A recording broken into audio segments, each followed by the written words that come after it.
Bonjour, bienvenue chez moi. Je m'appelle Claire et aujourd'hui nous allons préparer des petits fours aux amandes. C'est une recette un peu ancienne, un peu classique, qu'on connaît tous mais qui est vraiment sympa, qui fait toujours plaisir. Et pour les faire, on a besoin de 200 g d'amandes en poudre, 200 g de sucre glace, on a besoin de blancs d'œufs, entre 2 et 3, ça va dépendre de la consistance que va prendre la pâte, des fruits confits et de l'extrait de vanille. On va commencer à clarifier les œufs, c'est-à-dire séparer les blancs des jaunes. Je le fais à l'avance, comme ça je ne serai pas dans la panique au moment où ma pâte va se faire à casser mes œufs. Voilà, donc j'en casse 3 et puis on verra en fait, selon la consistance de la pâte, si on met tout ou pas. Ça c'est une petite astuce que je vous conseille. Quand vous ne savez pas mettre combien d'œufs, même si c'est des œufs entiers, vous les battez en omelette et puis vous mettez au fur et à mesure. Et quand vous avez la bonne consistance, vous vous arrêtez. C'est plus facile à doser que des œufs qu'on vient de casser. Donc c'est très simple comme recette, vous allez voir, c'est vraiment, ça fait partie des recettes qui sont gratifiantes pour ça. Pas beaucoup de travail pour beaucoup de gourmandise. Donc la poudre d'amande, le sucre glace. On va actionner le robot, voilà. Donc là je le mets un peu fort pour que ce soit bien fluide, pour enlever les éventuels grumeaux. J'arrête 2 minutes pour bien ramener la poudre vers le centre. Donc le mélange qu'on a obtenu, si vous avez l'habitude de faire des macarons, vous connaissez ça par cœur, ça s'appelle un temps pour temps. C'est moitié sucre glace, moitié poudre d'amande. Et donc moi je vais rajouter doucement mes blancs d'œufs dans la pâte. Donc là ça commence à s'agglomérer. Là je pense qu'on est pas mal en fait. À mon avis je vais pas trop rajouter de blanc. Mais on va faire tourner encore un petit peu pour bien avoir la poudre qui est restée au fond. Donc je mets de l'extrait de vanille. Essayez d'utiliser toujours des extraits naturels de vanille. Sinon vous pouvez les faire vous-même. Moi je mets des gousses de vanille que je coupe dans un bocal avec du rhum. Ça marche très bien, ça se garde toute la vie. Donc on va remplir la poche. Donc pour éviter que mon mélange coule partout, je plante un bouchon en liège. Et puis je remplis ma poche, voilà.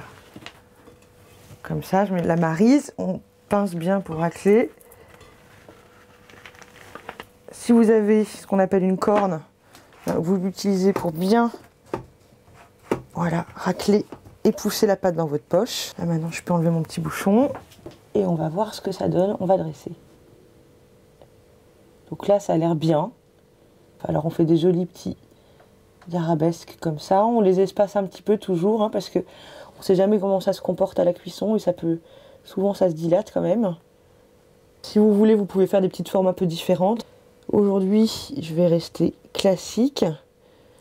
Voilà, après, je suis sûre que vous avez plein d'imagination pour penser à plein de choses sympas.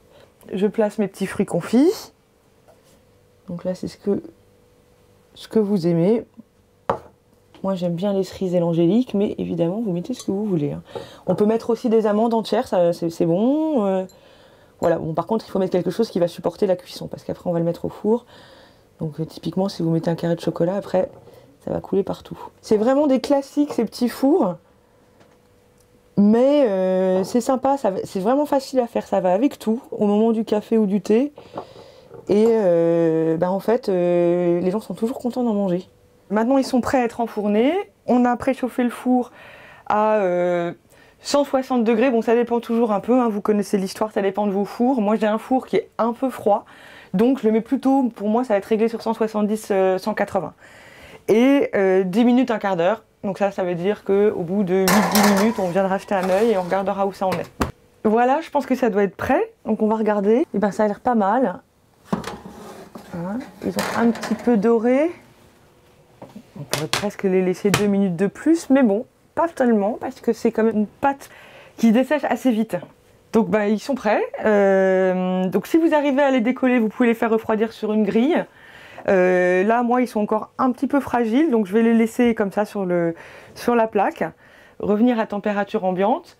C'est des biscuits qui se mangent à température ambiante, c'est pas chaud de toute façon, avec un thé, un café, même au petit déjeuner, pourquoi pas. Et ce qui est sympa, c'est que ça se conserve un peu quand même. Donc vous pouvez mettre ça dans une petite boîte à biscuits et vous le gardez facilement 4 jours, 5 jours, sans problème pour les goûter. Voilà. À bientôt sur Ripaille TV.